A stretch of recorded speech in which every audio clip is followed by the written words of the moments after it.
বিসমিল্লাহির রহমানির রহিম। আসসালামু আলাইকুম। আমি এই মাসের 15 তারিখে আমার গ্রামের বাড়িতে গিয়েছিলাম দুটো কাজের উদ্দেশ্যে। একটি হলো গার্লস হাই স্কুলের 10 জন মেধাবী গরিব ছাত্রদেরকে আমার নিজস্ব ফান্ড থেকে বৃত্তি প্রদান করা, আর অন্যটি ছিল আমার বাবার সহ প্রতিষ্ঠিত হাফিজিয়া ও দাখিল মাদ্রাসার আমার ফান্ড থেকে 20টি বৃত্তি প্রদান করার জন্য। আমি নিজস্ব ফান্ড থেকে এই বৃত্তি প্রদানটি গার্লস স্কুলে আরম্ভ করেছিলাম 14-15 বছর পূর্বে, এবং মাদ্রাসাতে আরম্ভ করছি প্রায় 10 বছর পূর্বে। আমি মাদ্রাসাতে কেন আরম্ভ করলাম সেটার প্রেক্ষাপট একটু বলতে চাই। কারণ ওই দিন ওখানে গিয়ে আমি যে বক্তৃতা করেছিলাম সেগুলোর রেকর্ড অনেক কিছু আমার কাছে নাই। আমি আরম্ভ করব কেন আমি বৃত্তি প্রদান করতে গেলাম। এখান থেকে ওই মাদ্রাসার একটা অনুষ্ঠানে আমাকে বিশেষ অতিথি অথবা প্রধান অতিথি হিসাবে দাওয়াত করা হয়েছে। আমার ঠিক মনে নেই কি অনুষ্ঠান ছিল। এটা 2017 দিকে হবে, অথবা 2016 থেকে 17 দিকে মধ্যে, এরকম কোনো সময় হবে। আমি প্রথম এই মাদ্রাসাটিতে যাই। এই মাদ্রাসাটির সভাপতি ছিলেন, পরিচালনা কমিটির সভাপতি ছিলেন আমার সদ্য প্রধান শিক্ষক সভাদপুর হাই স্কুল অবসরে আসছিলেন তিনি সর্বজনাব আসফদার আলী হেডমাস্টার সাহেব। তো আমি গিয়েছিলাম স্যারকেও দেখে আসবো আর এই অনুষ্ঠানটাও একসাথে উপস্থিত থাকবো। অনুষ্ঠান স্থলে আমার স্যারসহ আরেকজন সহপ্রতিষ্ঠিত আমার গ্রামের মৌলানা আব্দুল শুকুর, যিনি আমার বাবার অত্যন্ত প্রিয়, তারা এক প্রকার আমার উপরে চেপে বসলেন যে আমাকে দাতা সদস্য হতে হবে। আমি এত টাকা তখন দেওয়া সম্ভব নয়, তখনও আমি পেনশন আমার হয়নি। আপনারা জানেন আমি যে পদগুলোতে চাকরি করেছিলাম এগুলো ড্রয়িং ডিসপার্সিং দায়িত্ব, এগুলোর অডিট হবে, অডিট আপত্তি নিষ্পত্তি হলে তারপরে আপনি পেনশন পাবেন। এইরকম পদে থেকে অনেকেই পেনশন কোনোদিনও পায় নাই। এটাও এই আমাদের বাংলাদেশের প্রশাসনিক এবং সিস্টেমের একটি জটিলতা। হাসপাতালের সার্বিক কোনো ব্যবস্থায় অমিল হলে এটার জন্য ড্রয়িং ডিসপার্সিং অফিসার কখনো একা দায়ী হতে পারে না। সিস্টেমের কোনো পাওনা দাওয়ার অমিল থাকলে সেটা পরবর্তী প্রশাসনিক সেগুলা মেনটেন করবে। কিন্তু আমাদের দেশের সিস্টেম হলো যার আমলে এটার মিল হয় নাই তাকে এগুলা কর্তন করে পেনশন নিতে হবে, অথবা পরিমাণ বেশি হলে তার পেনশনই বন্ধ থাকবে। এই জন্য এরকম পদে যারা চাকরি করে তাদের পেনশন পেতে 1-2 বছর লাগে, আর না পাইলে তো না পাবেই না জীবনে। আমারও বছরখানেক লেগেছে পেনশনটা পেতে। যে আপত্তিগুলো ছিল এগুলো নিষ্পত্তি হয়েছে, তারপরে আমি পেনশন পেয়েছি। তখন আমি পেনশন নাই, সুতরাং আমার কাছে তেমন টাকা পয়সা নেই। ওনাদেরকে তখন আমি বললাম আমি দাতা সদস্য হব, এটার কারণটা ওনারা সেখানে উল্লেখ করলেন। কারণটা শুনে আমার চোখ কপালে উঠে গেল। এই কারণটা ওনারা বললেন যে আপনার পিতা মৌলানা সুলাইমান আহমদ খান এই মাদ্রাসার অন্যতম প্রতিষ্ঠাতা। তখন আমি প্রতিষ্ঠা তাতাগণের নামের বোর্ডের দিকে তাকিয়ে আমার বাবার নাম দেখতে পেলাম। তখন আমি বিস্মিত হলাম তার কারণ আমার বাবা এর আগে 10 বছর থেকে উনি অচল এক ধরনের, কোনো ধরনের রুজি রোজগার ওনার নাই, উনি চলাফেরা পড়া করতে পারেন কিন্তু প্রায় ঘরবন্দি ছিলেন স্ট্রোক হওয়ার পরে। কোনো হাত পা প্যারালাইসিস ছিল না, শক্তি পাইতেন না। মসজিদে শুক্রবারে ধরে ধরে নেওয়া হইতো, ঈদের নামাজে ধরে ধরে নেওয়া হতো, এই পর্যায়ে। ওনার হাতে তো তেমন টাকা পয়সা নেই। উনি কিভাবে এটা সহ প্রতিষ্ঠাতা হলেন কোনোদিন আমার সাথেও শেয়ার করেন। আমার বাবার এমন অনেক কার্যকলাপ আমি ওনার মৃত্যুর পরে আবিষ্কার করেছি যেগুলো আমরা জানতাম না। ওনার একটা স্বভাব ছিল, উনি গোপনে দান করতেন, গোপনে মানুষকে সাহায্য করতেন। আমি যখন রোজগারি হই তখনও উনি আমার কাছে কিছু টাকা চাইতেন। আমি বলতাম, আব্বু টাকা দিয়ে কী করবেন? তো ওনার বালিশের নিচে রাখতেন। হ্যাঁ, উনি গরিব অথবা ওনার পছন্দ যারা তাদেরকে উনি এটা দিতেন। এটা একটা বিরল ওনার অভ্যাস ছিল। তার আগে আমি একটা অভ্যাস, উনি অনেক পরহেজগার মানুষ ছিলেন, পরহেজগার। আমার দেখা দিনগুলোতে উনি তাহাজ্জুদের নামাজ পড়তেন, রাত্রে 2টা থেকে আরম্ভ করে পড়াশোনা, তাহাজ্জুদের দোয়া। হ্যাঁ, পাশের রুমে থাকলে আমাদের ঘুম ভেঙে যেত, আমরা বাড়িতে গেলে গুরুত্ব বোধ করতাম। আর আব্বাকে বলতাম, আমাদের ঘুম টুম ভাঙাইতেছ, তুমি রাত্রে 2টা থেকে উঠিয়া জুড়ে জুড়ে আমরা ঘুম হয় না। তখন উনি কি পড়তেন, কি দোয়া করতেন, সবগুলো আমরা শুনতাম। এখানে একটা কথা বলে রাখা ভালো, উনি কি দোয়া করতেন আমাদের জন্য, সবার জন্যই। আর সন্তানদের জন্য একটা বিশেষ দোয়া উনি করতেন, সেটা হলো, আল্লাহ তুমি আমার সন্তানগুলোকে মানুষ করো, তোমার মায়ার মানুষ বানাও, দুনিয়া আখেরাতে যদি কামিয়াব করো, এইটুকু। তো আমরা বাড়িতে যখন যাইতাম মাঝে মাঝে, তখন বাবার সাথে বারিন্দায় বসে গল্প করতাম, সব গল্পই করা হতো। ছোটোবেলায় কিন্তু বাঘের মতো ভয় পেতাম, কিন্তু পরবর্তীতে সহপাঠীর মতো কথা বলতাম, কারণ বাবা বয়স হওয়ার পর ওনার সব রাগ ঐশ্বর্য এগুলো কমে গিয়েছিল। তখন উনি মিলেমিশে সবার কাছে চলে গেছে। তো আর বাবা ছেলের বই ভীতি এগুলো ছিল না। এই জন্য বাবাকে জিজ্ঞাসা করতাম, আব্বা রাত্রে যে তুমি দোয়া করো, এরকম দোয়া করতে পারো না? আল্লাহ তুমি আমার বাচ্চাদেরকে তুমি অনেক বড় ডিগ্রিদারি করো, দুনিয়াতে অনেক সম্মানী করো, অনেক টাকা পয়সার মালিক করে দাও। এই দোয়াগুলো না করে তুমি যেটা করো, এটা তো কোনো কাজ হবে না। পরীক্ষা পাশ করাই দাও, ইত্যাদি ইত্যাদি। তুমি যে দোয়া করো এটা তো কোনো কাজ হবে না। তখন আমার বাবা বলতেন, তুমি বুখা। এই জন্য বলি, তোমরা ইসলামের জ্ঞান অর্জন করো। আমার মনের ভিতরে কি আছে এবং তোমার কল্যাণ কোথায় নিহিত আছে আমি জানি না। তোমাকে অনেক টাকার মালিক করে দিলে তোমার ভালো হবে না, তোমার ক্ষতি হবে, এটা আমি জানি না, উনি জানি। তোমার পড়াশোনা ফেল করাইলে, পাস করাইলে তোমার ভালো হবে না, ক্ষতি হবে, এটা আমি বলতে পারবো না, উনি জানে। তোমার মঙ্গল কোথায়, অমঙ্গল কোথায়, একমাত্র আল্লাহই জানে। সুতরাং ওনার কাছে বললাম, আমার দুনিয়া আখেরাতে কামিয়াব করো। এখন কতটুকু কামিয়াবি করা তোমার জন্য কল্যাণকর, এটা উনিই জানে। আর আমি যদি টাকা পয়সা পরীক্ষা পাস করাই দাও, তো এটা স্বার্থপরের মতো একটা আবেদন। কোনোদিন স্বার্থপরের মতো আবেদন করা উচিত না এবং কারো কাছে করবো না। ওনার এই ব্যাখ্যাটা শুনি আমি অত্যন্ত স্তম্ভিত হয়ে যাই। এবং 71 বছর বয়স পর্যন্ত ওনার এই দোয়ার কথাটা আমি বিশ্লেষণ করেছি, রিসার্চ করেছি, এবং এখন পর্যন্ত মনে করি এইটা একমাত্র দোয়া আমি কারো কাছে কখনো শুনি নাই, কিন্তু এইরকম দোয়াই হওয়া উচিত। আল্লাহ মনের কথা জানেন, এখন মনে কি আসছে এটাও জানেন, আগামীকাল কি আসবে সেটাও জানেন।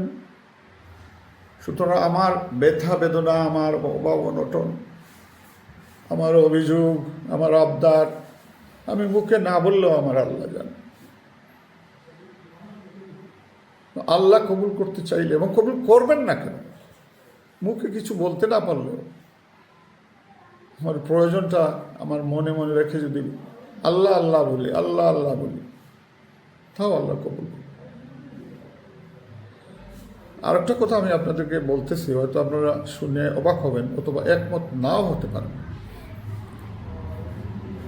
কারি কোরআন শরীফ পড়ার জন্য প্রত্যেকটা শব্দের উচ্চারণ, ঠোঁট কোথায় লাগাবেন, তালুতে লাগাবেন না জিহ্বার, ওটা আমার দাদা আমরা ছোটবেলায় আমাদেরকে পড়াইতে। উচ্চারণের একটা পদ্ধতি আছে। আল্লাহ শব্দ উচ্চারণ করতে মানুষের কোনো অঙ্গ নাড়াছাড়া বা ব্যবহার করার কোনো প্রয়োজন হয় না। অর্থাৎ ঠোঁট, দাঁত, জিহ্বা, তালু কোনো কিছু নাড়ানো অথবা ব্যবহার করার প্রয়োজন হয় না। একটি মাত্র শব্দ আল্লাহ উচ্চারণ করতে এই অঙ্গগুলো ব্যবহার করা লাগে না, যার জন্য আমি আল্লাহ আল্লাহ যদি বলি সারাদিন কোনো মানুষ বুঝতে পারবে না আমি আল্লাহ আল্লাহ করতেছি। এবং সৃষ্টি জগতের প্রত্যেকটা গাছ, বৃক্ষ, প্রাণী আল্লাহ আল্লাহ করতেছে, আল্লাহর নাম জপারণ করতেছে, এটা কোরআনে বর্ণিত, কিন্তু আমরা তো দেখতেছি না। ঠিক মানুষও যদি শুধু আল্লাহ আল্লাহ বলে আর কেউ দেখে না, তাহলে করতেই পারে। সুতরাং এই লোকটা আল্লাহ আল্লাহ শুধু কিচ্ছু না ইবাদত করে সারাদিন আল্লাহ আল্লাহ করতেছে কিনা আমি জানি না। সুতরাং যে কোনো মানুষকে খারাপ, বেদাতি, বিধর্মী, মুসলমানকে অথবা কাফির হয়ে গেছে এগুলো বলা ঠিক না। আর সে যদি সারাদিন আল্লাহ আল্লাহ করে আর এই আল্লাহ আল্লাহ বলার কারণে সে তো জাহান্নামী হতে পারে। হাদিস দ্বারা প্রমাণিত কোনো মানুষ ইবাদত করে দুজক থেকে রক্ষা পেতে পারবে না। কেবলমাত্র দুইটি কারণই তাকে দুজক থেকে রক্ষা করতে পারে। সেই দুইটা কারণের মধ্যে একটা হলো জিহ্বার ব্যবহার, আরেকটা হলো গোপনাঙ্গের ব্যবহার। কিভাবে? জিহ্বা দিয়ে কাউকে কষ্ট দেওয়া, কাউকে গালিগালাজ করা, জিহ্বা ব্যবহার করে তাকে অপমানিত করা, এটা যদি আমরা বন্ধ করি আর যৌনাঙ্গের যদি ইসলাম সম্মত ব্যবহার করি, তাহলে কেবলমাত্র দুজক থেকে রক্ষা পাওয়া সম্ভব। আমি কোনো আলিম উলামাও নয়, আমি আর কথা বলা, আমি প্রেক্ষাপটটা বললাম আমি কেন বৃত্তি দিতে সিদ্ধান্ত নিলাম। এখন আমার যেহেতু বাবার প্রতিষ্ঠিত এবং আমি নিজেও এখানে দাতা সদস্য, সুতরাং এই মাদ্রাসা উত্তর উন্নতি লাভ করুক, আমার এলাকার গরিব হাফিজ হোক এবং দাখিল ফাঁস করে এটা উন্নত যাক, আর এবং এটাতে একটা টাইটেল মাদ্রাসা হিসেবে প্রতিষ্ঠিত হোক, এটা আমার স্বপ্ন এবং এটা আমার মনের কল্পনা। কিন্তু এইবার আমি মাদ্রাসাতে উপস্থিত হয়ে অনুষ্ঠানটা দেখে আমি খুব মনোকষ্ট পেয়েছি, কিছুটা বিরক্ত হয়েছি। মাদ্রাসার স্ট্রাকচারাল অবস্থা, আমি সরাসরি ওই রুমে চলে গিয়েছি, শিক্ষকদের রুমে যাইনি, কারণ আমার আধ ঘন্টা দেরি হয়েছে স্কুল থেকে আসতে। ছাত্র সংখ্যা কম, আমি ফোনে জিজ্ঞাসা করেছিলাম ছাত্র সংখ্যা কত, ওনারা বলছিলেন 400। আমি 1200 চকলেট নিয়ে গিয়েছিলাম বাচ্চাগুলোর দেওয়ার জন্য। তা আমি সম্মুখে দেখলাম 100 জন ছাত্র হবে কিনা সন্দেহ। আমি ছাত্রদেরকে জিজ্ঞাসা করলাম, আর বাকি ছাত্র কোথায়? মেয়েরা তো আছে, এরা কোথায়? ছাত্ররা বলল, কালকে প্রথম বৈশাখ ছিল, আজকে প্রথম স্কুল খোলা, এই জন্য আমাদেরকে জানানো হয় নাই। এই জন্য আমরা যারা স্কুলে আসছি তারা আসি, কিন্তু বাকিরা আজকের অনুষ্ঠানের কথা জানে না। এ কথা শুনে আমার খুবই কষ্ট লেগেছে। আমি 15 দিন আগে এই দিনটা নির্ধারণ করেছিলাম, এটা বলার অর্থ হইল আমি ছাত্র বেশি পাইলে তাদের সাথে মত বিনিময় করতাম। আমি যে কথাগুলো বলেছি 7 থেকে 17 বছরের বয়সের জন্য এটা অত্যন্ত গুরুত্বপূর্ণ কথাগুলো বলেছি। আর বৈজ্ঞানিকভাবে 7 থেকে 17 বছর পর্যন্ত মানুষ ক্যাচ করতে পারে। তার কারণ হলো তখন তার ব্রেইনে নার্ভ সেল থাকে 10,000 কোটি, 10,000 কোটি নিউরন থাকে।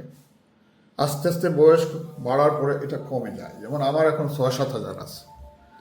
আর 17 বছরের পরে কাউকে কিছু শেখানো সম্ভব নয়। একটা 7 বছরের শিশুকে আপনি 10টা ভাষা শিখাইতে পারবেন, তেমন কষ্ট হবে না। যে কোনো জিনিস মুখস্থ করাতে পারবেন। এই জন্য এটা হাফিজ হওয়ার জন্য এই বয়স। কিন্তু 17 বছর পরে তাকে আর কিছু শেখানো যাবে না। আমি ছাত্রদেরকে আরো একটা কথা জিজ্ঞাসা করেছি, এই যে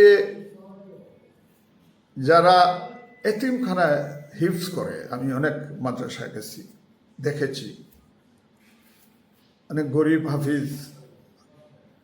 এগুলো বললে আমি তো রেফারেন্সে বলছিলাম, অনেক হাফিজ হোস্টেল থেকে হাফিজ হচ্ছে টাকা দিয়ে চেষ্টা করেছি সহায়তা করার জন্য, হাফিজটা শেষ করার জন্য। আমি এই জন্য এই হাফিজখানায় আমি ভিজিট করেছি, তাদের পড়ার সিস্টেমটা অবলোকন করেছি। এবং মানুষ বলে এরা গরিব শ্রেণীর মানুষ। পিতামাতা যে ট্যালেন্ট ছেলে তাকে দেয় স্কুল কলেজে, যে ছেলে সবচেয়ে বোকা তাকে দেয় হাফিজি অথবা মাদ্রাসা থেকে পড়াশোনার জন্য। কিন্তু হাফিজ হওয়া কি কম মেধার বিষয়? পৃথিবীর ইতিহাসে অন্যান্য কোনো আসমানি কিতাব কারো মুখস্থ ছিল না, এবং কত কত বই আছে, সম্পূর্ণ বই মুখস্থের কোনো উদাহরণ কেউ দিতে পারবে না। কিন্তু আমাদের কুরআনের হাফিজ প্রায় 1 কোটি, নিয়ার অ্যাবাউট 1 কোটি সারা বিশ্বে।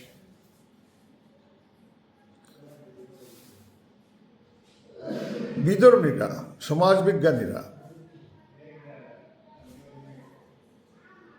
চিন্তা করতেইছে যে কিভাবে এটা সম্ভব, এবং পড়াশোনা শিক্ষা অর্জনের জন্য কোন উপায়টা সহজ, মনে রাখার কী কী উপায় সহজ। অনেক মডার্ন সোশিওলজিস্ট, সায়েন্টিস্ট বিভিন্ন বিভিন্ন বিভিন্ন পয়েন্ট দিচ্ছেন যে এইভাবে পড়লে পড়া মনে রাখে। এখন বেশিরভাগ পয়েন্টই কোরআনের সাথে কোরআনিক এডুকেশনের সিস্টেমের সাথে মিলে যাচ্ছে। আলফা ওয়াইভ, বিটা ওয়াইভ আপনার হয়তো শুনেছেন। মানুষ যখন ঘুম থেকে উঠে তখন তার আলফা ওয়াইভ ব্রেইনের মধ্যে বেশি থাকে, ওই সময় সে পড়াশোনা করলে ওটা বেশি মনে থাকে। বিটা ওয়াইভ যখন তখন মারাত্মক ঢেউ ব্রেইনে, উথালা ব্রেইন, ওই সময় পড়াশোনা করলে মনে হয় না। এখন আলফা ওয়াইভ কখন তৈরি হয়?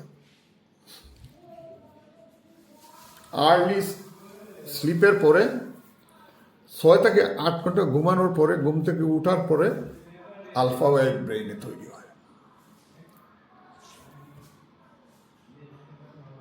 আর বিটা ওয়াইভ কখন তৈরি হয়? সারাদিন কাজকর্মের মধ্যে বিটা ওয়াইভ যন্ত্র থাকে মাথায়, তারপর কম্পিউটার টিপানো, চ্যাট করা ইত্যাদি ইত্যাদি ইত্যাদি ইত্যাদি ব্যবহার করে মাথাটা গরম হয়ে যায়। মানে বিটা ওয়েভ উত্তাল সমুদ্র, রাত্রে 1টা পর্যন্ত এগুলো ব্যবহার করলেন। এগুলার উত্তাল তরঙ্গ শেষ হইতে হইতে আলফা ওয়েভ তো কখনো আর তৈরি হয় না। সুতরাং আমরা যা পড়াশোনা করি, অফিস আদালতে কাজ করি, তাহলে উত্তাল তরঙ্গের মধ্যে যেভাবে নৌকা নিয়ে যেতে হয় সেই রকম। সুতরাং সেভাবে পড়াশোনা, এগুলো হলো মডার্ন বৈজ্ঞানিকের ব্যাখ্যা। এখন আপনি দেখেন ইসলাম কি বলে। আমাদের নবী এশার নামাজ পড়ার পরে আর কোনো মানুষের সাথে কথা বলতেন না, ঘুমিয়ে পড়তেন। এবং তাজ্জুদ পরে ঘুম ভাঙত, ফজরের নামাজ পড়ে আর ঘুমাতে যেতেন না। এটাই সাইন্টিফিক ভালো কাজ করার সময় এবং কৌশল এবং ক্ষমতা বৃদ্ধির একমাত্র উপায়, যেটা আজকে বৈজ্ঞানিকরা বলতেছে। এবং মেমোরিতে থাকে কিভাবে, এটারও কথা আছে। বেশি বেশি শোনা, বেশি বেশি লেখা, বেশি বেশি দেখা ও শোনা সবচেয়ে বৃহৎ এবং সবচেয়ে উন্নত পথ হইল মনে রাখার শোনা এবং দেখা। আপনি জিনিসটা দেখলেনও আবার শুনলেনও, এটার বলা হয় অডিও ভিজুয়াল। তারপরে হলো আপনি শুনলে, তারপরে হইল লেখালেখি করলে, আর সবচেয়ে নিম্নে আছে পড়লে। এবং আজকালকার বৈজ্ঞানিকরা শ্রেষ্ঠ উপায় পড়াশোনার উপায়টা আমাদের দেশের হাফিজ হওয়ার পড়াশোনার সিস্টেমটাকে মডেল হিসাবে তারা চিন্তা করতেছে। যে কোনো কেউ যদি এই মডেলে পড়াশোনা করে তাহলে তার মনে রাখবে। মডেলটা কি? হাফিজি যারা পড়ে তারা হোস্টেলে থাকে, ফজরের নামাজ পড়েই তাদের পড়াশোনা আরম্ভ। তারা নাস্তা করে, তারপরে আবার পড়ে, আবার পড়ে, আবার পড়ে। এই রিপিটেশনের পড়া, একই অংশ দিনে 8-10 বার পড়ে। It is very important. কারণ আমাদের আজকে যে জিনিস আমি পড়লাম, কিছু কিছু পড়া একবার পড়লে 2-3 দিন পরে এটা শেষ, আর পড়া মনে থাকবে না। আর যদি বারবার রিপিটেশন দেয় 6-7 দিন, 8 দিন, 10 দিন থাকতে পারে। আর দিনের পর দিনে থাকলে এটা অনেক দিন মনে থাকবে। এটা এই হাফিজি পড়ার মধ্যে এই সিস্টেমটা নিহিত আছে। বৈজ্ঞানিকরা এটা মডেল হিসেবে চিন্তা ভাবনা করতেছে। আপনি চিন্তা করে দেখেন, দুনিয়ায় আবিষ্কার করা কোনো জ্ঞান, যত পণ্ডিতই হন না কেন, এই জ্ঞান অর্জন যদি কোরআনিক শিক্ষার বাইরে তিনি অর্জন করেন, তাহলে তার শিক্ষা ইনকমপ্লিট। তার ওই শিক্ষায় ম্যাচুরিটি আসবে না। উনি যে বই লিখবে, এই বইও কোনো কমপ্লিট বই হবে না। কোরআনের বাইরে গিয়ে কোনো কিছু ব্যাখ্যা করতে গেলে দ্যাট ব্যাখ্যা উইল বি ইনকমপ্লিট। হয় ভুল হবে, অথবা একদম পরিপূর্ণতায় পৌঁছতে পারবেন। এই জন্য আসুন আমরা যে শিক্ষাই গ্রহণ করি, যে বিদ্যা বইপত্রই না পড়ি, সেটা কোরআন পড়ব, তারপর এটা পড়ব। এবং কোরআনের আরেক নাম ফুরকান। এটাকে আমরা উদাহরণ হিসাবে নিব, স্ট্যান্ডার্ড হিসাবে নিব for the other books and other subjects. ওইখানে কী লেখা আছে আর ফুরকানে কী লেখা আছে। যদি দেখা যায় ফুরকানের উল্টা লেখা আছে ওইটা, তাহলে এটা রিজেক্টেড। আর যদি কাছাকাছি হয় আমি দেখতে পারি, আর যদি হুবহু মিল থাকে তাহলে এটা আমি সম্পূর্ণভাবে পড়ব। অ্যাসিড টেস্ট করব কোরআন দিয়ে, তখনই আসল এডুকেশন হবে। এই এত বইপত্র, এত ডিগ্রি, পিএইচডি ডিগ্রি ইত্যাদি ইত্যাদি ইত্যাদি ইত্যাদি, তাদের ব্যাখ্যা বিশ্লেষণ, এগুলো আপনি শুনলে কি মনে হয় এগুলো পরিপূর্ণ? আমার কাছে মনে হয় এখানে অনেক কিছুর অভাব রয়েছে। এরা যদি কোরআনকে পড়তো এবং তাদের আবিষ্কারকে কোরআনের অনুসরণ করে করতো, তাহলে আরও কমপ্লিট হইতো। বৈজ্ঞানিকরা দেখেন, তারা রিসার্চ করতেছে দিনে দিনে, আজকে একটা বলতেছে, কয়েকদিন পরে অন্যটা বলতেছে। এইভাবে বলতে বলতে কোনো কোনো জায়গায় সঠিক জায়গায় চলে আসছে। যেটা সঠিক জায়গায় চলে আসতেছে সেটা কোরআনের সাথে হুবহু মিলে যাচ্ছে। একটি উদাহরণ, অ্যারিস্টটল, গ্রেট সায়েন্টিস্ট, ফিলোসফিস্ট, উনি বলেছিলেন ওনার পিরিয়ডে মানুষের উৎপত্তি কিভাবে হয় সেটা বলতে গিয়ে উনি বলেছিলেন মহিলাদের মাসিক বন্ধ হয়ে যায় এবং এই অপবিত্র রক্ত বন্ধ হইলে ওই রক্ত থেকে মানুষের সৃষ্টি হয়।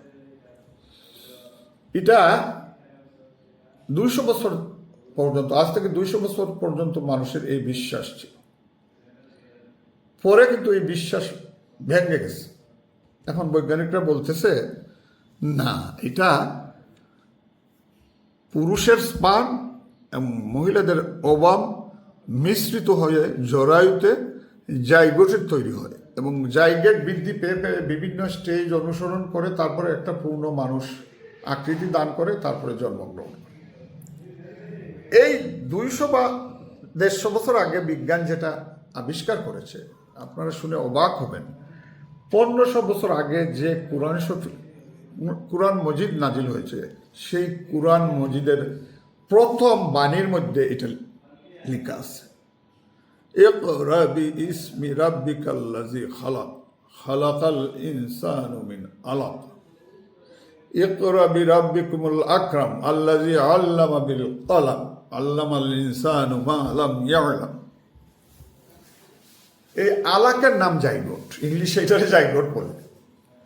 কুরআন বলতেছে ডিম্বাণু এবং পুরুষ শুক্রর দ্বারা দুইটা মিলিত হয় আলাক তৈরি হয়। এই আলাক থেকে স্টেজ বাই স্টেজ মানুষের জন্ম। এবং আপনারা শুনে আরও আশ্চর্য হবেন, 120 দিনে কিন্তু হার্ট রেট আরম্ভ হয়। এটা বৈজ্ঞানিকরা বলতেছে, কিন্তু এটা কোরআনে লেখা আছে 120 দিনে হার্ট বিট হওয়ার জন্য মেশিন ইনস্টল করে ফেরেস্তা আসিয়া দেওয়া যায়, কোরআন শরীফে উল্লেখ আছে।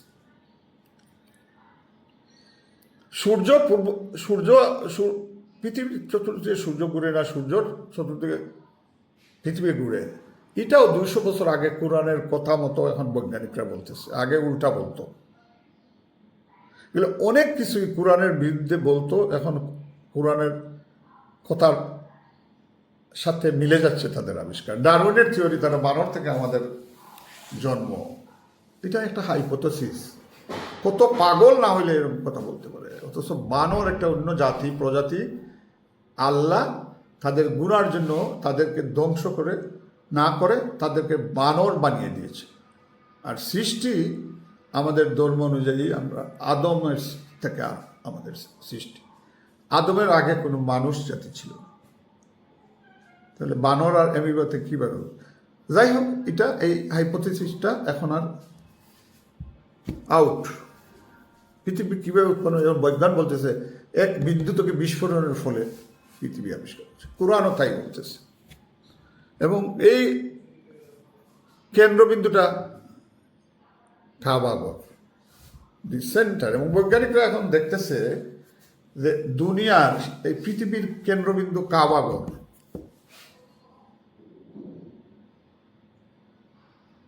কাবাগরের উপরে কিন্তু আর একটা এইভাবে সেম গোল আছে, যেখানে ফেরেশতারা রোটেশন করতেছে স্টপলেসলি। এই কেন্দ্র কিভাবে হইল? কাবাগর। এখান থেকে, এই পয়েন্ট থেকে বিস্ফোরিত হয়ে সারা পৃথিবী তৈরি হয়েছে। যাক, আমি ওইদিকে যাব না। আমি আমার এই মাদ্রাসার ছাত্রদেরকে বলছিলাম একটা কথা, যে তোমরা যে এই প্রথম আয়াত ইকরা, এটা 96 নম্বর সূরার মধ্যে স্থান পেয়েছে, সূরা আলাকের মধ্যে। এখন অনেকে বলেন এবং মনে করেন কুরআন বিচ্ছিন্নভাবে নাজিল হয়েছে, তারপরে আল্লাহর রসুলকে এগুলোর বিভিন্ন জায়গায় স্থান দিয়েছেন, তারপরেও এখান থেকে পরবর্তীতে বিভিন্ন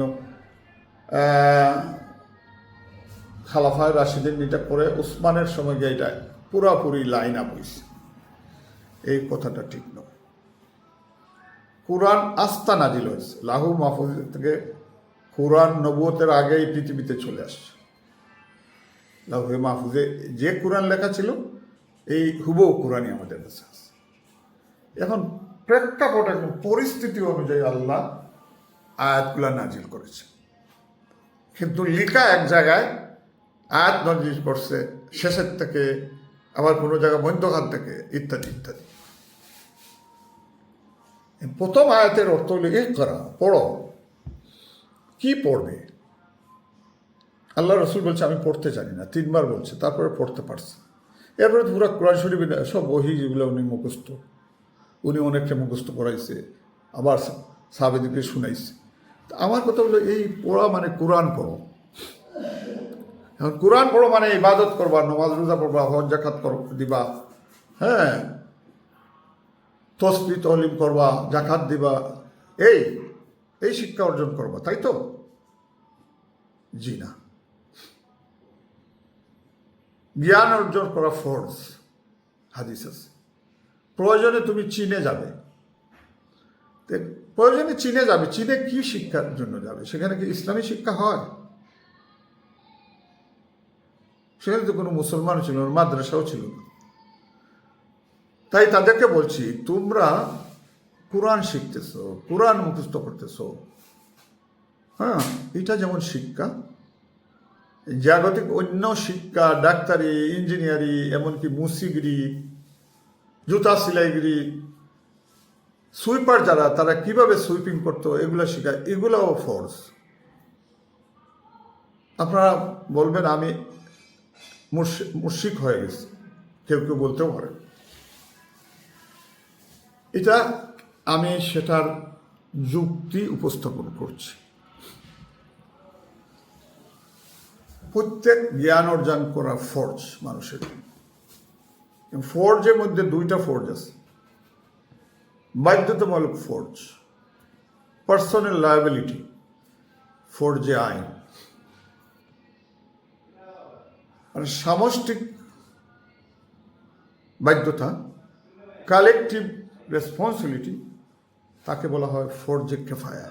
একটা উদাহরণ হলো জানাজার নামাজ পড়ানো ফরজে কেফায়া, নামাজ ফরজে আইন। এখন একটা এলাকায় একটা মানুষ মুসলমান মৃত্যুবরণ করলো, কেউ তার জানাজা করলো না, শিয়াল কুকুরে খেয়ে ফেললো, এই এলাকার প্রত্যেকটি মানুষ জবাবদিহি করতো। কিন্তু 2-4 জন মানুষ যদি তার জানাজা করে, তারে খবরস্থ করে, তাহলে সবাই এই দায়িত্বের পালন না করার আযাব বা পাপ থেকে মুক্ত হয়ে যাবে। এটাকে বলা হয়, এরকম অনেক কিছু আছে। যেমন ইসলামের প্রয়োজনীয় জ্ঞান, হালাল হারামের জ্ঞান, নামাজ পড়ার জ্ঞান অর্জন করা, জাকাত দেওয়ার জ্ঞান অর্জন করা, হজ করার জ্ঞান অর্জন করা, এগুলা ফরজে আইন। কোরআন হাদিসের রিসার্চ করা, গভীর জ্ঞান অর্জন করা, এটা ফরজে কেফায়া। এটা এলাকার কেউ করে ফেললে আপনি বেঁচে যাবেন। ঠিক তেমনি ডাক্তারি পড়াও ফরজে কেফায়া। ডাক্তারি যদি কেউ না পড়ে,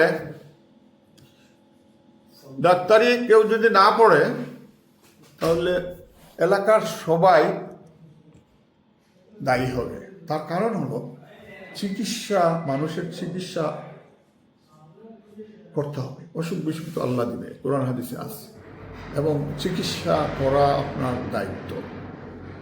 কিভাবে চিকিৎসা করবেন? আপনি কম্পিটেন্ট চিকিৎসক দ্বারা নির্ভুল চিকিৎসা করবেন, হিতে বিপরীত যাতে না হয়। সুতরাং আমাদের ডাক্তার লাগবে, সুতরাং ডাক্তারি পড়া ফরজে কেফায়া।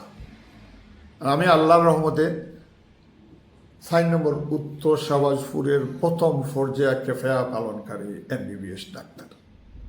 আমার আগে আমার ইউনিয়নের কোনো মানুষ MBBS ডাক্তার হতে পারে না। এখন ইনশাল্লাহ আছে অনেকেই। সেম ইঞ্জিনিয়ারিং, প্রত্যেকটা কাজ, জাগতিক যতটা কাজ মানুষের কল্যাণকরণ, সবগুলা ফরজে কেফায়া। এবং আল্লাহর পছন্দের কোন শিক্ষা সবচেয়ে আল্লাহর পছন্দের?